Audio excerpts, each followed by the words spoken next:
Okay, Element Van Life Nate. I've never heard it called Lansing. It's Lansing, Michigan, right? I guess that's the Lansing. Anyway, he's in Lansing, Michigan. He is lonely. His girlfriend is back in California for who knows however long, and now he's had some very bad luck. All right, so he's driving around Lansing, and driving around, and there's a tiny baby deer runs out in front of him, and he doesn't see it, and he hits it. And he stops and runs out and checks, and the deer runs off.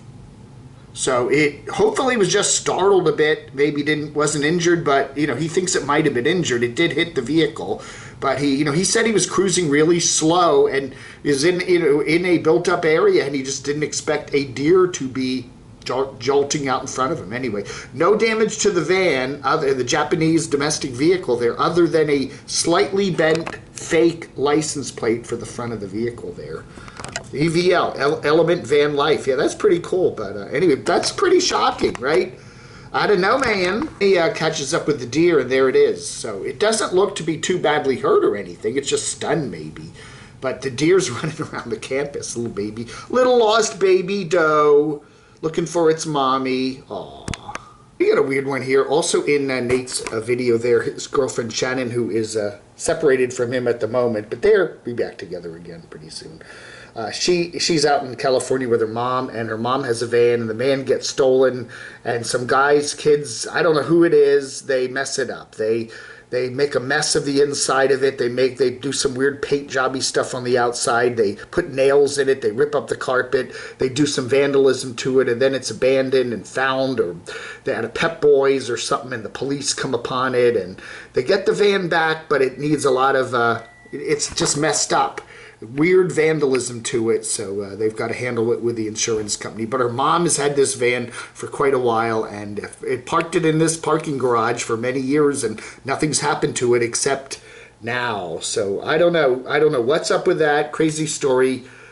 Wow. All right, some new stuff with Trippin Traci there. Okay, so a couple of months ago, she went up from Georgia, from where she was staying there with her family in the Savannah area, up to eastern Tennessee, and hanging out with Harv, a viewer of hers from Ohio. And they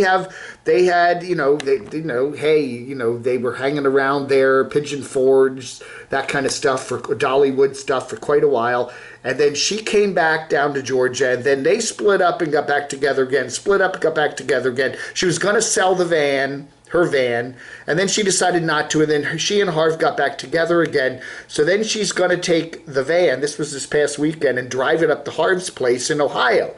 So she gets as far as just past Charlotte, I-77, heading up through North Carolina, crossing into Virginia. You cross up over the mountains there on 77. It's a very pretty ride. You come down, and her brakes are doing weird crap. Now, she had gotten her brakes checked, or wheels checked before she left, because there was making some funny stuff. Anyway, so now it's doing it again, and it's only worse. And she comes down the mountainside, gets onto I-81 there, near a little town called Withville.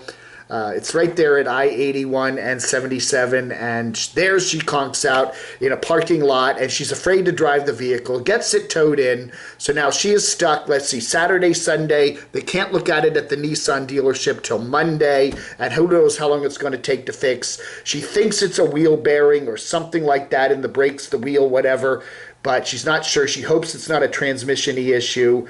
And so she is stuck there at a hotel, motel, Holiday Inn through the weekend, and still has a ways to go to get up through West Virginia and into Ohio to see Harv. So we'll give you the latest update on Trippin Traci. We were chatting with her yesterday. Camo Dave was chatting with her, and I was on her live stream, and so she is taking some time in a beautiful southwestern Virginia town to do some sightseeing. I hope she's doing that today. And I don't know. It looks like it's raining there, so I don't know. She's hunkered down in her hotel room, and I don't know. We'll keep you updated as to what Traci's doing, but we'll give you the latest news on the van tomorrow, I guess. A new one here from the Campulance Man. Lefty runs away.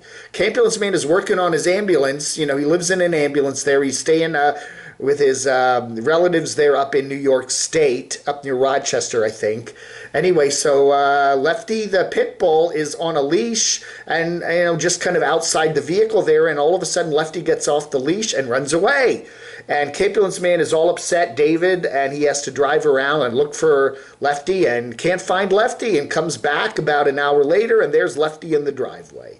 So Lefty looked kind of sheepish, knew that he had done something wrong, but he really wanted to get out. He did. He made his mad dash, but luckily Lefty was not hurt or anything. Now Lefty had busted paw. What was that? A couple weeks ago, and Dave had to get Lefty all mended up there. So a couple of scary incidents there with his beloved pit bull Lefty. So anyway, David is continuing to work on upgrading the van, or the ambulance, and going to get out on the road real soon.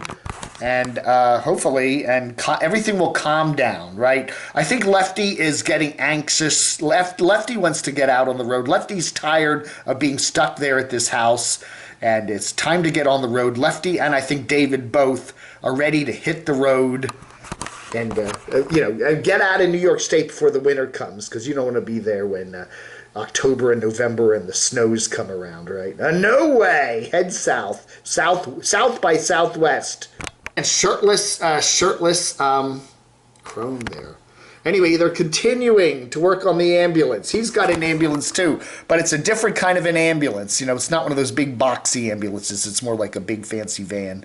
Continuing the work on the fancy van, and content there, and of course, what else can we say, huh? Yeah. All right, got a brand new one. I don't really watch Adam the Woo that much, but he did an interesting little video there. The Daily Woo. He is out in California now. He does exploration and stuff at Disney and all that other stuff in Los Angeles. Even though he's fully vaccinated, he does have to wear a mask now. Walt Disney properties are requiring that masks be worn again, and he gets into his thoughts on that. And that is another problem coming up, because we do have the another round of the Delta variant, and it's just it won't end. When we had the Spanish flu back there in 2018, it was 1918, 1919, 1920. It took 3 or 4 years to completely play itself out, and this COVID is probably doing pretty much the same thing. Rounds of it after rounds of it. People are getting vaccinated. It's going to protect you more than not being vaccinated, but we're getting another round of people getting the V, and Adam is out there on the front lines in Disney. That is important to Adam. That no virus, no pandemic is going to stop him from spending however much time he wants to spend at the Disney properties, especially now that they're all reopened. Disney World reopened a year ago, so that's been reopened in Florida for a long time. But Disneyland there in California just reopened a month or two ago. So anyway, he said he's going to stay there in California for a little while. Then he's going to head back to Florida. And he's been getting into baseball games and stuff at the Angels, and he's going to go for the Tampa Bay, whatever their team is, the Blue Jays or the Jays or the whatever. I don't know, man. Anyway, again, it's another thing affecting all the nomads now is more virus stuff. Even it ain't over until it's over, and it ain't over yet, right? Scary times, huh?